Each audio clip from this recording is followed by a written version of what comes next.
प्रदीप भाटी हैं, spokes person Samajwadi party के। प्रदीप भाटी जी, कांग्रेस क्या मैनिफेस्टो ने क्या पूरे इलेक्शन का एजेंडा चेंज कर दिया है? देखिए, 2 फेज की करारी हार के बाद और जो पीडीए का एकजुट होता हुआ नजर आ रहा है, उसको देखते हुए आरक्षण जैसे महत्वपूर्ण मुद्दे पे भारतीय जनता पार्टी राजनीति करना चाह रही है।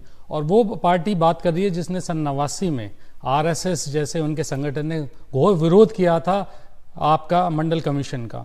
वो पार्टी जिसके जो अभी मुद्दों पे बात नहीं करना चाह रही है, वो पार्टी अब ये गिना रही है कि किसको क्या आरक्षण मिला है। 1 दर्जन लगभग राज्यों में भाजपा की जो ज़्यादातर राज्य भाजपा द्वारा शासित हैं, उनमें मुस्लिम आरक्षण है।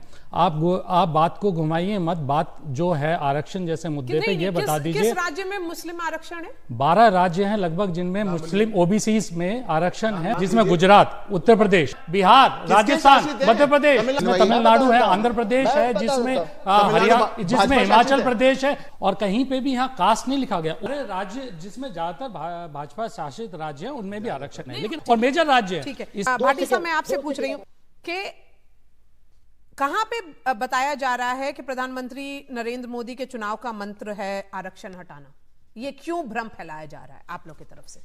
देखिए, जो आरक्षण का मुद्दा है उस पर आपने आरएसएस की भी फ्लिप एंड फ्लॉप देखा होगा पहले भी, और बीजेपी के अन्य नेताओं के भी फ्लिप एंड फ्लॉप चलते रहे हैं। आरक्षण को लेकर उसकी समीक्षा होगी, और उसके जो आपने पिछले, अगर मैं 2-3 चीज़ें गिना दूं, पंचायत चुनाव में भी ऐसा ही हुआ था। ओबीसी जब आरक्षण की बात आई थी तो सुप्रीम कोर्ट ने, माननीय उच्चतम न्यायालय ने फटकार लगाने के बाद इन्होंने रोस्टर जारी किया। उससे बड़ी बात 59,000 शिक्षकों की भर्ती को लेकर हुई उत्तर प्रदेश के अंदर। उसके अंदर जो ओबीसी कमीशन था उसने ये रिपोर्ट दी कि हाँ, उनके साथ जो लोग थे, विद्यार्थी थे, उन्होंने करीब लगभग 5,844 उनको आरक्षण नहीं मिला, और उसमें धांधली हुई और बड़े आरोप लगे धांधली के। उसके बाद भी और कोर्ट के फैसले के बाद भी आज तक उनको ओबीसीज को आरक्षण नहीं दिया गया है अभी तक। और वो इलेक्शन से पहले मॉडल कोड ऑफ कंडक्ट लगने की वजह से वो अपना आंदोलन स्थगित करके चले गए, और 2 साल से वो बैठे रहे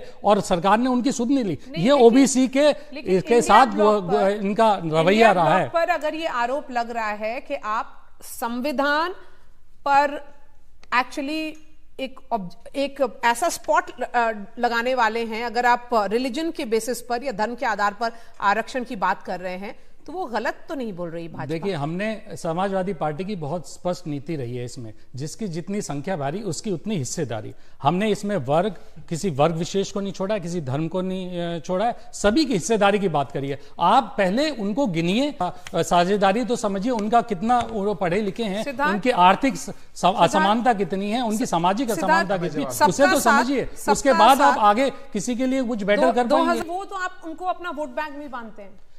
देखिए, सबसे पहले जो इन्होंने पिछड़ा आयोग की बात करी, जब पिछड़ा आयोग कमीशन जो बनाया इसकी बात करी, उस कमीशन की जिसकी आप बात तक नहीं सुन रहे हैं। अभी मैंने आपको एग्जांपल दिया कि 59,000 भर्तियों में उसने कमिशन ने रिपोर्ट दी कि आपने धांधलियां की हैं, उनके ऊपर एक्शन होना चाहिए, ऑफिसर्स के ऊपर एक्शन होना चाहिए। उस कमीशन की आप बात ही नहीं मानते हैं। आप उस कमीशन को सिर्फ एक सिंबॉलिक रखना चाहते हैं। हम उसके पक्षधर नहीं है। आप कमीशन बनाइए, उसको टीथ तो दीजिए, उसको दांत तो दीजिए कि वो कुछ एक्शन ले पाए। आप उसके पक्षधर नहीं है कि भाई आपने आरक्षण दे दिया और अब आप उसके कुछ भी मिसयूज कर सकते हैं। आपने इसमें कोई आरक्षण का प्राविधान नहीं दिया गया है। जिस तरह से आपको आरक्षण 27% ओबीसी को देना था, वो आपने पिछली किसी भर्ती में नहीं दिया। आप पेपर लीक कराए जा रहे हैं, आप आरक्षण लेटरल एंट्री से करा रहे हैं।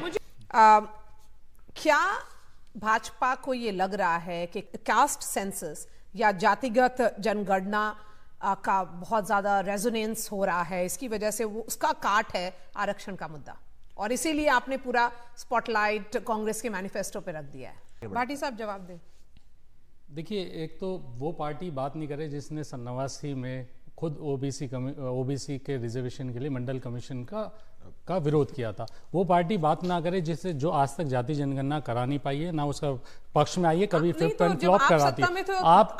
हम बताता हूं, 8 दिसंबर 2000 में पार्लियामेंट में श्रद्धेय नेताजी मुलायम सिंह जी ने कहा था कि हम जाति जनगणना कराना चाहते हैं। जाति जनगणना से हमारी आर्थिक और सोशल जो हमारी असमानता है, तो सामाजिक असमानता है, वो भी हमारी साफ हो।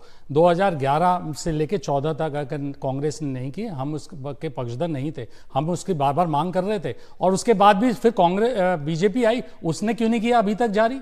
उसने क्यों कहा कि हम जारी कर रहे हैं? आप क्यों बैठे रहे उसके ऊपर? अगर आप इतने ज्यादा ओबीसी के हितैषी थे तो आपने क्यों नहीं दिया? दूसरी बात, आप जब ये सेलेक्टिव बात करते हैं ना कि इसके नेता को दे दिया टिकट, इसके बच्चे को दे दिया, तो भाजपा की लिस्ट उठा के देख लें, भाजपा की लिस्ट जरूर उठा के देखें और बताएं कि कितने % दिया है, तो आपको 16% और 20% मिलेगा। कर रहे थे